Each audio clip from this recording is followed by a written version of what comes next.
Nama saya Kayla Safrianti dari Prodi Ilmu Pemerintahan dengan NIM B1B12504. Di sini saya akan menjelaskan tentang perkembangan keilmuan ilmu politik. Baik, mulai dari masa Romawi kuno, abad pertengahan, hingga pemikiran modern yang membentuk cara kita memahami politik saat ini. Kita mulai dari zaman Romawi kuno, tokohnya adalah Cicero. Cicero percaya bahwa hukum yang adil bersumber dari hukum alam, yaitu hukum yang universal dan berlaku untuk semua manusia. Bagi Cicero, keadilan adalah pilar utama sebuah negara. Ia juga memperkenalkan gagasan res publica yang berarti urusan publik, sebuah ide bahwa negara itu milik bersama dan kepentingan umum harus didahulukan daripada kepentingan pribadi. Selain itu, Cicero mengusulkan bentuk pemerintahan campuran antara monarki, aristokrasi, dan demokrasi agar kekuasaan tetap seimbang dan tidak jatuh ke tangan tiran. Selanjutnya, kita masuk ke abad pertengahan, di mana pemikiran politik sangat dipengaruhi oleh gereja. Tokoh pentingnya adalah Agustinus dari Hippo. Ia melihat politik dari sudut pandang imam Kristen. Menurut Agustinus, manusia penuh dosa, sehingga keadilan sejati hanya bisa datang dari kasih karunia Tuhan. Ia membedakan antara kota dunia dan kota Tuhan.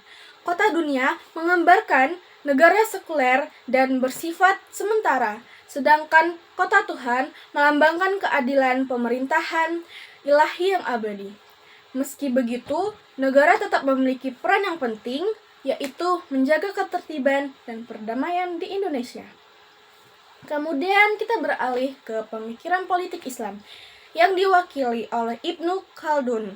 Ibnu Khaldun dikenal melalui teori siklus kekuasaan, bahwa setiap negara atau dinasti akan mengalami masa lahir, perkembangan, menurun, lalu runtuh. Biasanya semua itu terjadi dalam 3 generasi. Menurutnya, kekuasaan negara bergantung pada asabiyah, yaitu solidaritas sosial. Ketika rasa kebersamaan dan persatuan melemah, negara pun akan mulai runtuh. Selain itu, Ibnu Khaldun juga melihat hubungan erat antara faktor ekonomi, sosial, dan politik. Suatu cara berpikir yang sangat maju untuk zamannya. Masuk ke abad pencerahan atau Enlightenment. Manusia mulai menekankan rasionalitas dan akal budi. Tokoh penting pertama adalah John Locke. Locke berbicara tentang hak-hak alamiah, yaitu hak hidup, kebebasan, dan kepemilikan yang tidak boleh dilanggar oleh siapapun, termasuk pemerintah.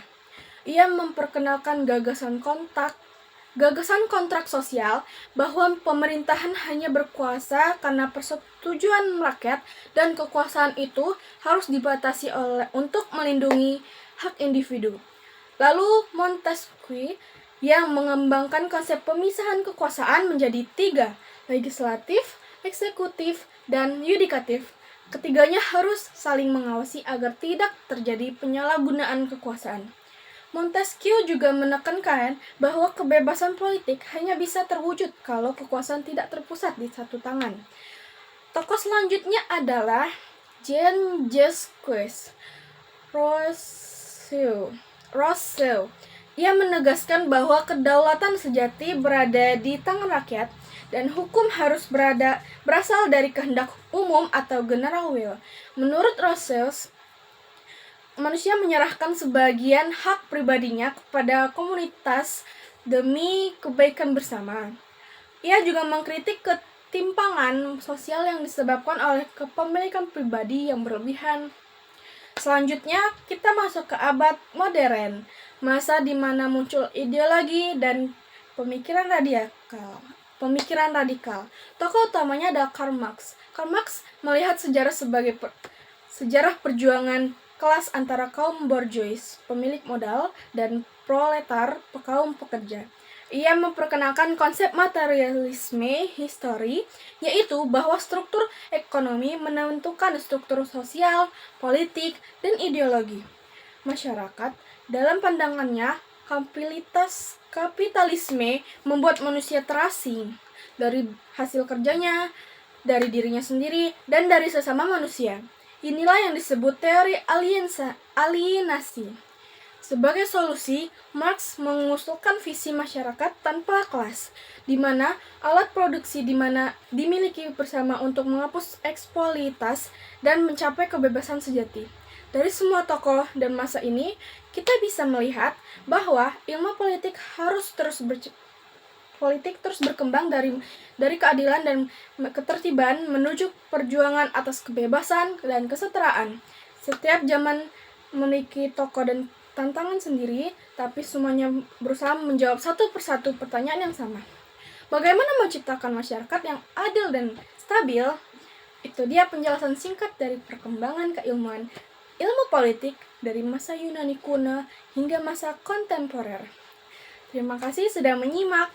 Semoga kita menambah pemahaman kita tentang bagaimana ide-ide politik dan terus memengaruhi dunia hingga hari ini.